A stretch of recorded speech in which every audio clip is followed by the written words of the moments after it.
नमस्कार मेरे नन्हे मुन्ने दोस्तों, मैं अर्चना त्यागी एक बार फिर से आपके साथ हिंदी लेखक परिवार के यूट्यूब मंच पर और आज प्रस्तुत कर रही हूँ एक प्रेरक कहानी जिसका शीर्षक है आलोचना। तो आइए सुनते हैं ये कहानी। आज नैतिक शिक्षा की कक्षा में एक नए अध्यापक आने वाले थे। बच्चे बहुत उत्साहित थे। नैतिक शिक्षा की कक्षा में उन्हें हर हफ्ते एक नई कहानी सुनने को मिलती थी। इस बार जो अध्यापक आए उन्होंने भी एक नई कहानी सुनाई। बच्चे बड़े चाव से सुन रहे थे। गुरुजी ने बताया कि कई बार बड़े बड़े लोग भी अपनी आलोचना से घबरा जाते हैं और स्वयं को तुच्छ मान बैठते हैं। कहानी शुरू हुई। एक महान चित्रकार थे। उनके सभी चित्र ऊंची कीमतों में बिका करते थे। उनके चित्रों की प्रदर्शनी का लोग इंतजार करते थे।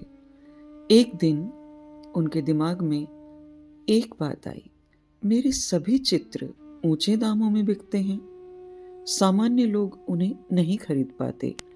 मेरी कला केवल कुछ लोगों तक पहुंच पाती है। कुछ लोगों के अनुसार मैं अच्छा चित्रकार हूं, परंतु यह सब लोगों की राय नहीं है। मुझे सबकी राय में अच्छा चित्रकार बनना है। गुरुजी ने कहानी जारी रखी।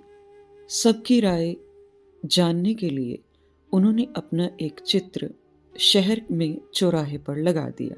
उसके नीचे एक सूचना भी लिख दी, इस चित्र में जो भी कमी दिखे उस पर एक निशान अवश्य लगा दिया जाए।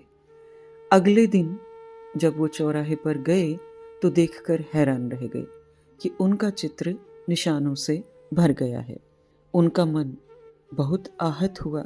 उन्होंने अपना चित्र उतारा और वापस ले गए। बहुत परेशान थे। तभी उनका एक मित्र उनसे मिलने आया। मित्र काफी बुद्धिमान था।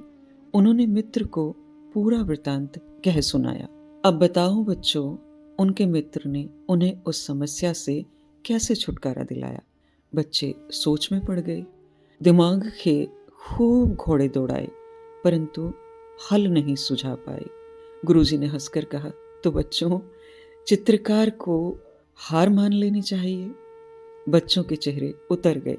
वो पूरी कहानी सुनना चाहते थे, इसलिए सब एक साथ बोले, गुरुजी, कोई भी उपाय कीजिए, परंतु चित्र को बेदाग कर दीजिए। गुरुजी जोर से हंस पड़े। ठीक है, अब आगे की कहानी सुनाता हूँ। चित्रकार के मित्र ने कुछ देर सोचा, फिर बोला, तुम अपना वही चित्र चौराहे पर वापस लगा दो, परंतु सूचना बदल कर। इस बार लिख दो कि चित्र में जो गलतियां हैं उन्हें ठीक कर दिया जाए। चित्रकार ने मित्र की बात मानकर ऐसा ही किया और सूचना बदलकर चित्र वापस चौराहे पर लगा दिया। अगले दिन जब वे चौराहे पर आए तो देखकर हैरान थे कि सभी निशान मिटा दिए गए थे। अब उनकी समझ में आ गया कि लोग बिना जाने ही किसी भी चीज में कमी निकालते रहते हैं। उस कमी को दूर करना उन्हें नहीं आता है। आलोचना करना आसान है, लेकिन उसका सुधार करना बहुत कठिन है। तो बच्चों, यह थी एक प्रेरक कहानी।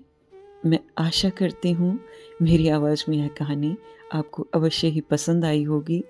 कहानी को लाइक करें, कमेंट करें और अपने दूसरे दोस्तों के साथ साझा भी अवश्य करें। ऐसी ही और कहानियाँ सुनते रहने के लिए चैनल को सब्सक्राइब करें। मैं अर्चना त्यागी अब आपसे विदा लेती हूँ। फिर मिलते हैं एक और कहानी के साथ बेहतरीन कहानियों के सफ़र में। धन्यवाद। अगर आपको रचना पसंद आती है तो लाइक और कमेंट्स ज़रूर करें और शेयर कीजिए।